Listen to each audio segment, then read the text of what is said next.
Assalamualaikum warahmatullahi wabarakatuh. Sugeng rawuh ing channel Hal Klasik.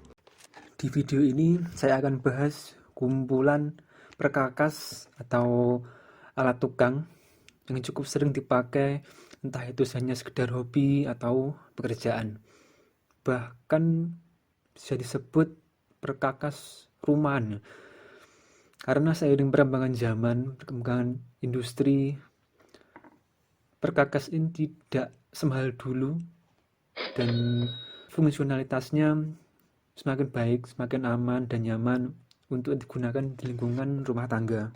Langsung saja yang pertama, saya buat diagram di mana perkakas ini dibagi menjadi 3 bagian utama. Yang pertama abrasif atau pakan yang sistem kerjanya berputar menggerus material. Terus yang kedua join atau assembling. Nah, kalau yang pertama tadi sistemnya menggerus atau memakan material, yang kedua ini kebalikannya, yaitu menggabungkan material. Dan yang tipe terakhir atau ketiga dia blower atau tiupan. Nah, untuk video ini saya akan fokus pada tipe yang pertama, yaitu yang abrasif. Dan kalau Anda memiliki saran tambahan tipe yang lain, silahkan tulis di kolom komentar. Oke, mantap jiwa. Mari kita mengulas. Nomor 1 adalah grinder atau gerinda. Kadang orang nyebut mesin circle ya. Ini jenis yang paling umum yaitu gerinda tangan atau angle grinder. Namun ada juga yang jenis yang mini atau mini grinder.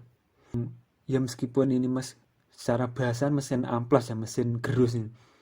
Tapi sebenarnya aplikasinya cukup luas, bisa potong, membentuk, dan karena ini secara bahasa adalah mesin gerus atau mesin amplas, maka ada mesin yang lebih spesifik lagi yang dinamakan bell sander dan circle sander. Ini prinsip kerjanya mirip, itu untuk mengamplas. Ya bedanya cuman sistem mesin, dimana kalau bell ini mirip seperti tank ya. Seperti tank. Dan kalau circle sander ini lebih ke putaran.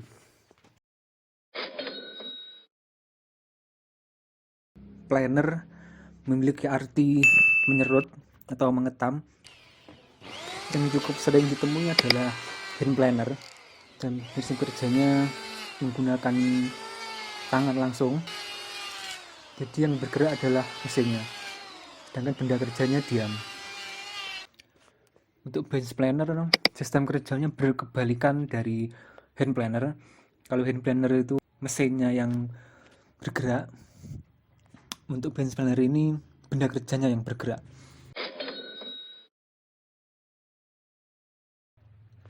Drill adalah mesin bor. Untuk yang hand drill yang sangat sering kita temui di lapangan. Dan untuk versi yang lebih presisi lagi itu adalah bench drill atau bor duduk.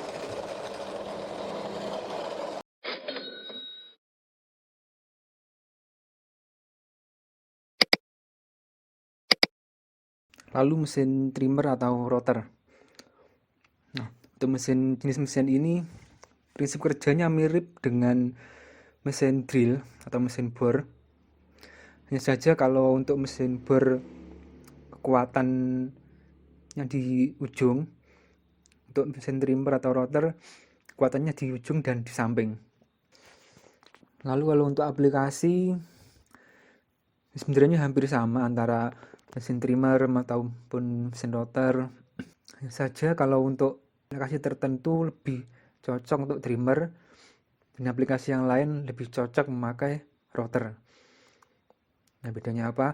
Untuk yang mesin trimmer ini lebih ke aplikasi ringan, karena bentuk mesinnya juga lebih kecil, lebih ringan. Biasanya dipakai untuk aplikasi memperhalus pinggiran atau membentuk pinggiran permukaan gitu. Terus kalau untuk mesin rotor, mesinnya lebih besar, listriknya juga lebih besar, sehingga ketika dipakai akan lebih stabil daripada mesin trimmer, lebih stabil, lebih kuat. Dan ini mesin ini biasanya dipakai untuk aplikasi membuat alur atau jalan.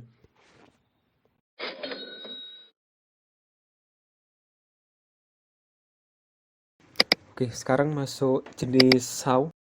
Untuk jenis saw yang paling umum dipakai adalah jenis sirkular. Lalu untuk jenis meter saw, ini mirip dengan circular saw, hanya saja kalau circular itu mesinnya yang bergerak, untuk jenis meter saw ini benda yang bergerak, sedangkan mesinnya hanya diam atau tetap di tempat. Untuk jenis table saw, ini mirip dengan meter saw, yaitu sama-sama benda bendanya yang bergerak. Itu biasa digunakan untuk memotong benda yang luas atau panjang. Lalu untuk jenis band saw,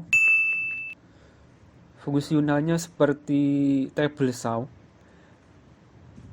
tapi memiliki kelebihan mampu memotong benda yang tebal atau tinggi.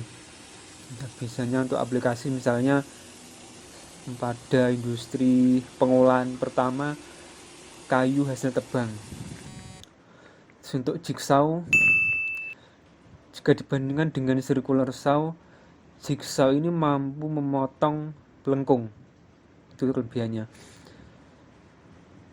Terus untuk scroll saw, ini secara penampilan mirip dengan mesin jahit.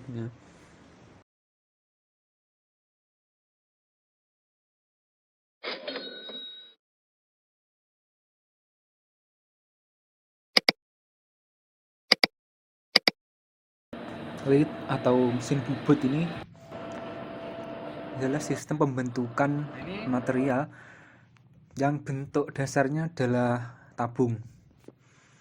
Nah, kalau untuk mesin milling atau freeze memiliki bentuk dasar yang lebih variatif, bukan hanya tabung.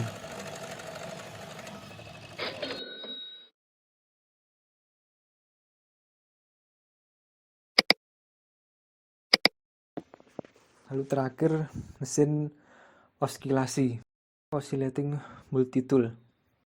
Prinsip kerja mesin ini secara konsep memang sama dengan mesin-mesin yang lain, tapi unik karena mampu menjalankan berbagai fungsi hanya dalam satu alat, seperti misal mengamplas, membuat profil, memotong, dan lain sebagainya.